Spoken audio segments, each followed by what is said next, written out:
to say I have many things on my heart today, but let us begin with one of those things that is obviously never far from my mind these days. I noticed that we have friends here from Channel 5 who apparently have been following the life chain and doing other things today. One of the things I have noticed over the course of my weeks here is that it's so hard to get folks in the media to report the truth about the nature of these issues. One thing that will never leave my mind or consciousness, when Martin Luther King was leading the civil rights movement, he used to mention the importance of the reforming influence of Christianity. And one of the things he mentioned was that it was on account of Christian faith and belief and influence that the heinous practice of infanticide had ended in the ancient world. And we now live in a time when that heinous practice is being revived. In the name of abortion, they have extended the death into the world to take the life of fully born human beings, revealing what we have known all along, that they intend to target with death anyone against whom someone is willing to choose in the name of abortion. And I think that it's time that the media understood this is not about abortion anymore. It's about the revival of the heinous practice of infanticide and the hardness of heart that will soon extend to every deprived, every disabled, every backward human being that someone wants to target. It's got to be stopped now.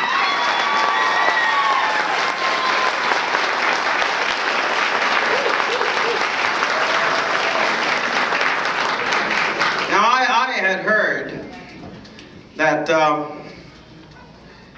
at one point, I believe it was in the race in Oklahoma, I think my good friend Tom Coburn got into a little trouble because he had the courage to stand before his people and make very clear that in our elections these days, when you have somebody who is pro-life standing against somebody like Barack Obama who is pro-abortion, people might say, well, that's Republican versus Democrat.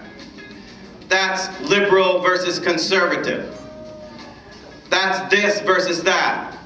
And he looked people in the eye and he told the truth that I think everyone in this room and everyone in Illinois needs to understand.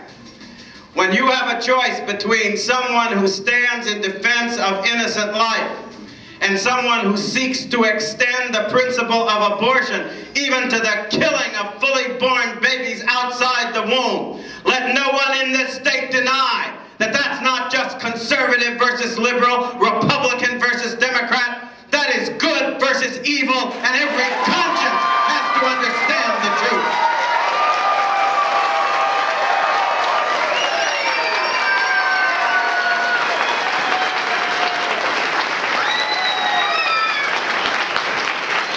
One of the reasons why I think it is so sad that some people would like to reduce our elections to personality and materialism.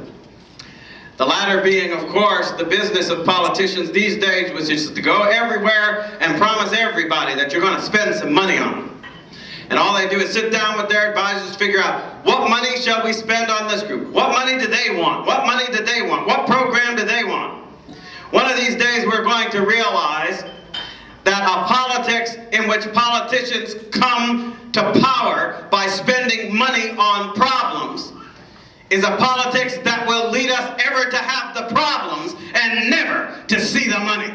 And that's exactly where this society is headed right now. A cynical exploitation of the good instincts and good heart of America in the name of the consolidation of power in the hands of cynical, exploitative politicians. And the truest sign of it is their willingness to pretend that while we are slaughtering innocent babies in the womb, we should spend our day talking about how we get money for this program and money for that program, when money can never repair the damage that is done to our moral heart and our moral spirit by the heinous business of killing our innocent young.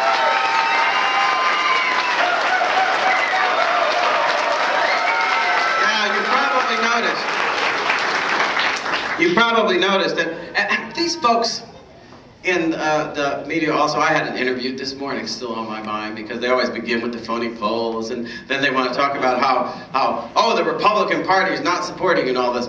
Can I share a little secret with you that I have noticed going around the state? What I've noticed going around the state, and this I say on behalf of all of the Republicans in the room and in Illinois, and I know the election's not just about the Republicans, but I just want to report to you the truth, though, because the media has been misrepresenting it.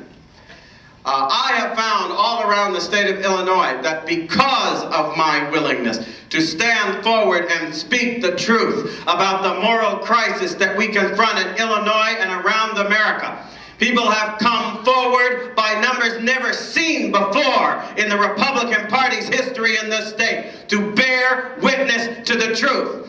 And that truth is now reviving the hopes of the Republican Party throughout the state of Illinois.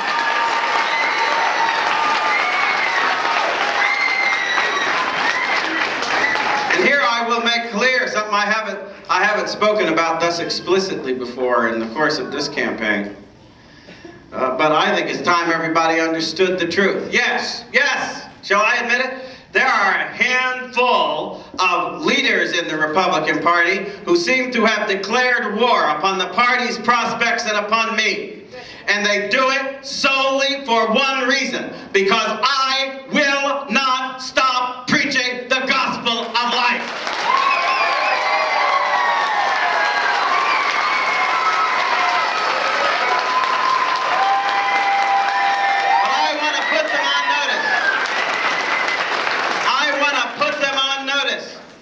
We may only have 10 days until the people of Illinois decide on November 2nd what shall be the outcome of this election.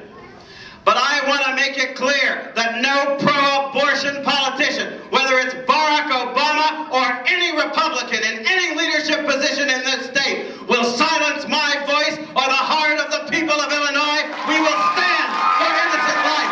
We will speak for innocent life. We will fight for innocent life until we prevail.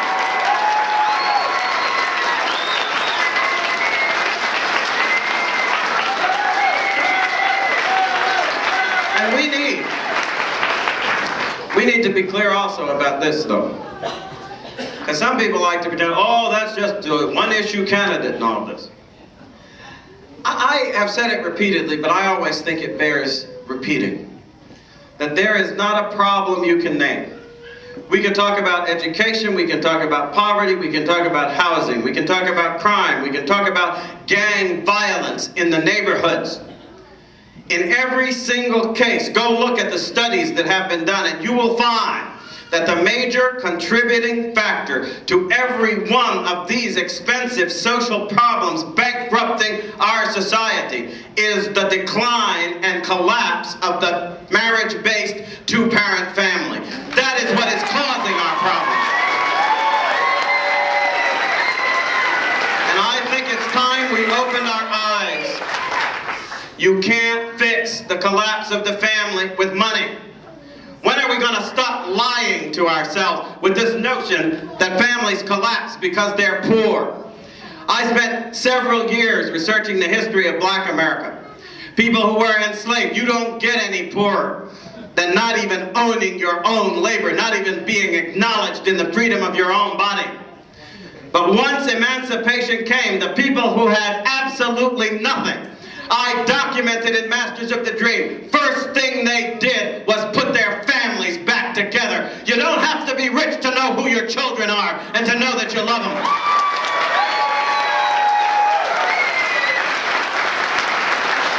But I'll tell you this, you don't have to be rich, but often you do have to have a heart that fears the Lord our God and is willing to do His will.